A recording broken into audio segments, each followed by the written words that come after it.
If you see a German, the first thing they will always say is no. Germans say no a lot. It's so ingrained in them. Like, it's not a harsh reality to accept if someone says no to you. And for me as a Canadian, it hurts. Like, it still hurts 10 years later.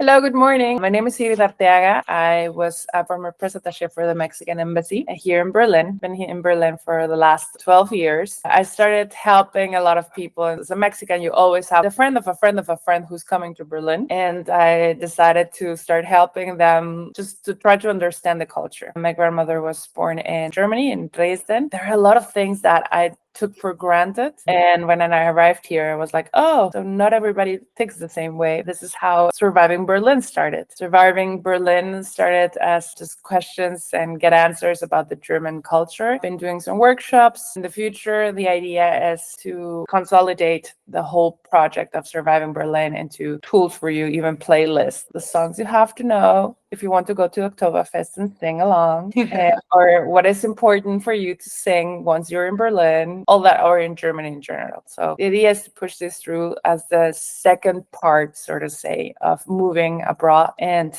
facing your first, second, or third winter and wanting to kill someone. You need sun.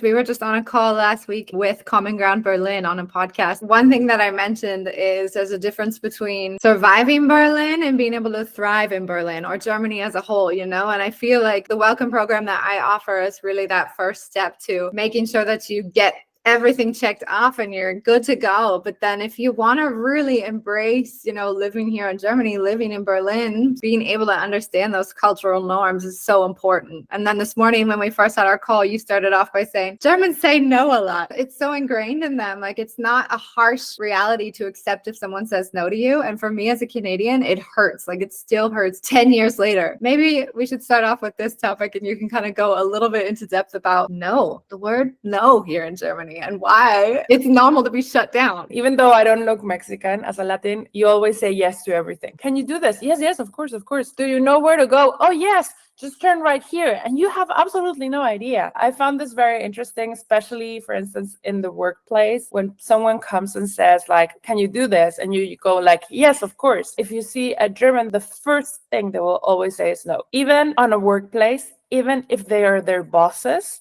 and they don't want to do it, they will probably say no at the beginning, and then eventually will go and say, okay, maybe, and then eventually will come the yes. My grandmother was always very skeptical about everything. I mean, she moved to Mexico in the 1930s, but still it was something that is in her culture. I don't even know how to explain it. We'll go to the beautiful word of Selbstverständlich, but it's something that it's inside of them that before anything, before someone asks you, be super suspicious about what the other person is. What do they want from you? Why are they smiling? Many people in Germany have this feeling like you're almost signing a contract if you have to say yes. Being a salesman here in Germany is probably the worst job you could possibly have. It's very hard to sell to a German. I even find that nowadays with my husband, who's German, everything that I sign up for, like every course that I sign my son up for, my husband's always super skeptical about how much does it cost? Why does it cost that much? How can you get out of the contract? Constantly thinking or having this feeling that people are here on this earth to screw you over. And I'm always sitting back being like, why do you feel this way? Like, why do you not trust anybody? I don't get it. It's a given. You mentioned, you know, this fantastic word of Selbstverständlichkeit. What really is that? I absolutely adore that word. It is very complicated to translate it to English and to Spanish. It's a given. It's something common. Selbstverständlich, like the translation would be like self-explanatory. And the thing about selbstverständlich is that it is something that we agreed on, but we're never talking about it.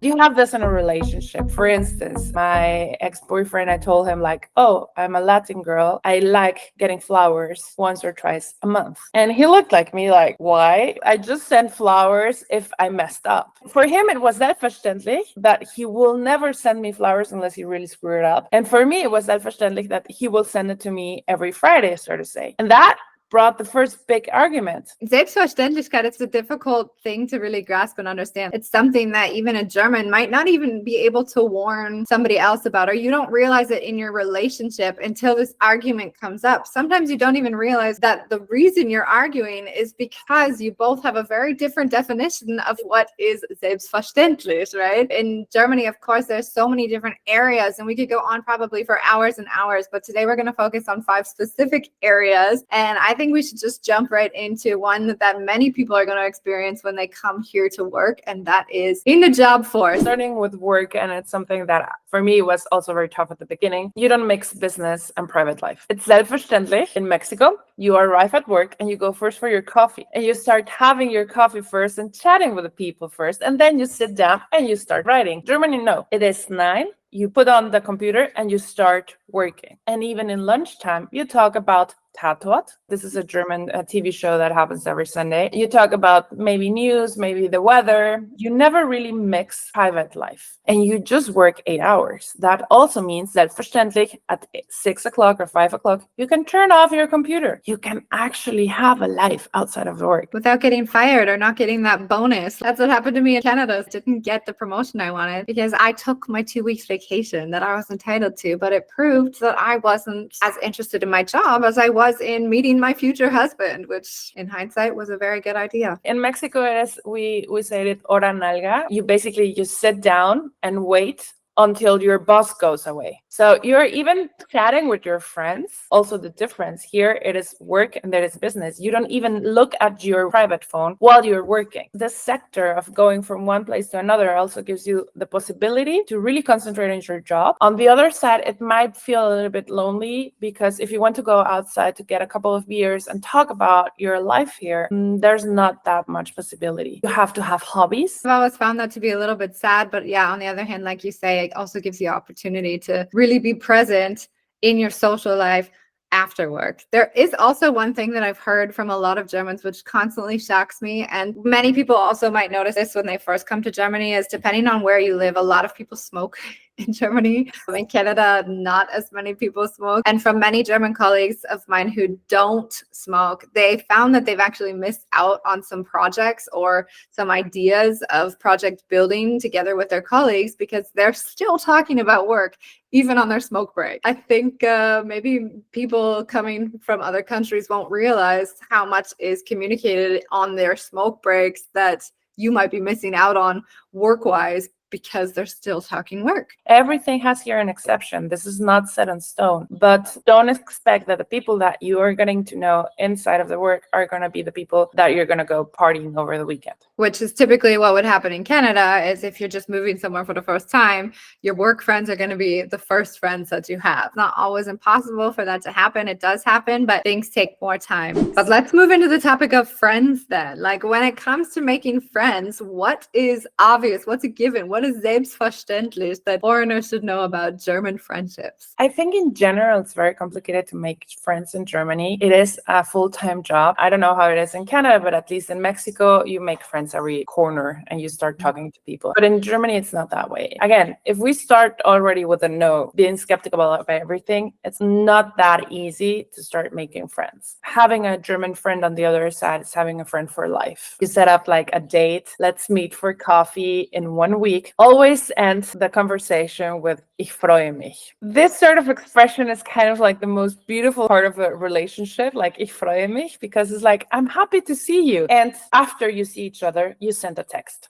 saying it was nice to see you. It's not 100% selbstverständlich, but everybody does it. On the other side of things, like, you know, if you don't say things like ich freue mich, war schön euch zu sehen, then the German family or the German friends that you're with might have other thoughts, you know, like it's selbstverständlich for them. And one other thing that you mentioned that I also want to pinpoint here is that you would make an event in advance. And this really bothers a lot of foreigners when they first come here because, for example, in Canada with the kids, our friends would come to our door, would ring our doorbell and say, can Jenna come out to play? You know, and my mom would be like, okay, yeah, dinner's almost ready. Be home in 20, It was just kind of the norm for us. Whereas I have the feeling here, and it might be different depending on where you live in Germany. And if you're in like this, we call them Neubaugebiets, like where they're all new builds of houses, which are typically all families, that could be different too, because you're so close to them and it might be normal. But there's just knocking on the door and surprising someone saying, do you want to come out? Or like, do you want to come for a barbecue at our place across the street? Is an absolute no-go. Also with the calendar, like making those plans in advance is typical. Like I open up my calendar here and show you my entire calendar for months and months and months. It's like fully booked out because I'm now a German. To be honest, I like it, but you have to get used to it. Don't take it as offense, or don't call yourself, not a friend if somebody doesn't have time for you for 3 weeks, because it's very normal here. And it's not only normal for friends, but it could also be normal for family too. Maybe we can enter the topic of family now. Many of us, like myself, are also married to a German, for example, and coming for the first time to visit your maybe boyfriend or girlfriend's family might be a little bit intimidating, because there are many things that are selbstverständlich that you're just not going to know. Meeting the family is a big thing. First awkward moment of trying to understand the person who's in front of you. Are you going to give a handshake? Are you going to give a hug? Are you going to what?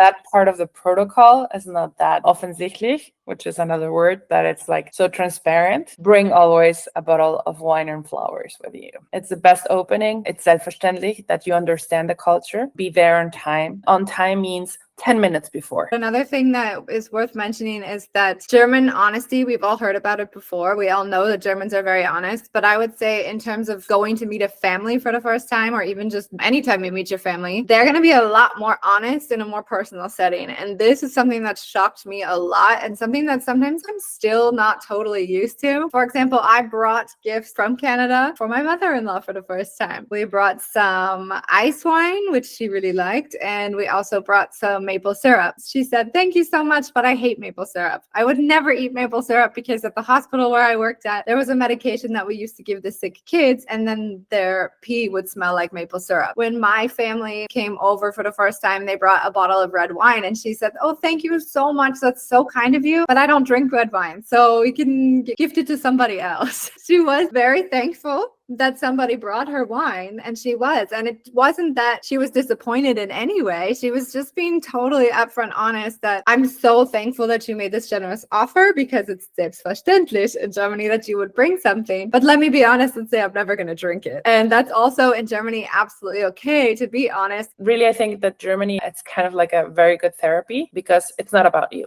If they're honest, is because they are honest, because they need for you to know what they are thinking, because that's the honesty that they are. Germans, they do really love social gatherings and social settings and parties, just in a very different way. So let's talk about some of the more obvious things that you can expect, in addition to making sure that you show up to a party or a social gathering on time, that you would bring those wine and flowers. But what are other understandings that people need to know about parties and events in Germany? They have an end date, an end hour, so to say. If you have kids here in Germany, you will send an invitation, and will send like, okay, so it starts at 11 and at 5 it ends. You have to pick your kids 10 minutes before 5, because at 5 it's like it shuts down. If you already know that the party ends at an hour, you start making plans. In Berlin, for instance, when the U-Bahn is going to go, when the metro is going to leave, and you leave at that hour. There's this Lärmschutz. Lärm is also another beautiful German word.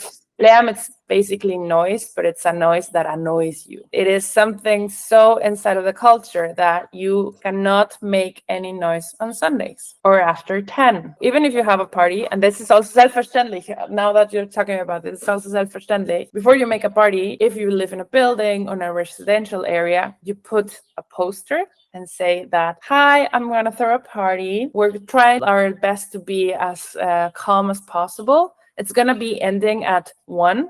Please bear with us. If you don't do this, it is also selbstverständlich that somebody is going to call Ordnungsamt on you, which is the order police, to come and shut down the party. It happens actually quite often. But going back to the kids' birthday parties, I wanted to mention I've had that a couple times before, where they say they end at 3 p.m. I go, I pick my son up at 3 p.m. I'm not late. I'm not a minute late. I'm there at 3, but he's got his jacket on at the door, and he's the last one to leave. And I always feel super guilty about this. And I will always make sure that I'm 5 or 10 minutes early to pick him up from a party so that we don't ever run into this error again. Like there's little things that you're going to learn as you go, and that's okay. But I'd say just take it with a grain of salt and don't take anything ever personally, because it can hurt for sure. But it is the norm here. And once you get used to it, sometimes you actually learn to appreciate it. It's not always like this, but you can quite often expect it to be a situation. And then I guess leading into our 5th topic, which is having pets, what is obvious here? I don't have pets myself, but I have a lot of stories about Selbstverständlichkeit around animals. Canadians love dogs. Like they will go down on their knees, they'll kiss them and cuddle them and say, hello, what's your name? When you go on a walk as a dog owner, you know everybody else's dog's name, but not the owner's name of the dog, because you interact so much with the animals in Canada. In Germany, I always tell my family, do not touch the dog. Dogs are not to be pet unless you've asked the owner beforehand if you can touch the dog. In Canada, you assume every dog is friendly. In Germany, a lot of the owners say, no, they're not friendly, which I'm always curious about, but they train their dogs very differently here. And every time I see a dog, I'm like, hello, and I just keep walking because I know that they don't want this close personal interaction. I think some of them would compare it to like touching their child, which thinking about is absolutely disgusting, right? Life is different. I think pets are involved in the family and they're part of a family. 100%. They even have a name, Feldkinder. If you have a dog, the world opens up because you start knowing a lot of other people. Because again, since we have this sort of like, no, this is you, this is me. If you put something in between, like a dog, we have something in common. Selbstverständlich definitely is that you're going to have a leash. Once you have the dog, you have to have an insurance for your dog. In case, and this is haftlich, in case something happens, it is selbstverständlich that you're going to have an insurance. And it's actually mandatory. You're going to pay also a tax, 120 euros a year, and you are going to register it. You will never pet someone else's dog until clearly having permission for it. And in case that something happens between the dogs, you will stay there and be responsible for your dog. Even if it was the other owner's fault that your pet got hurt, whatever it is, you stay there. Having a pet here and having a dog, you can be in almost every restaurant. People really like dogs. You can be with them in basically every shop. The only place you cannot go is in the supermarket and in the apotheke and that sort of places. The thing about Germany is that it's very complicated. Berlin itself, it's another version of Düsseldorf or Köln or Frankfurt or München. It's a bit tricky though, like to understand, I think, the Selbstverständlichkeit of a pet here in Germany. This is very opposite to Canada. You can't bring your pets everywhere all the time. And the definition of love, I think, is also very, very different. And it's a hard one to understand because just because a German loves their dog doesn't mean that they're going to love it the same way that a Canadian would, for example. Our dogs are very wild, like not all dogs, but not a lot of dogs get trained properly in Canada.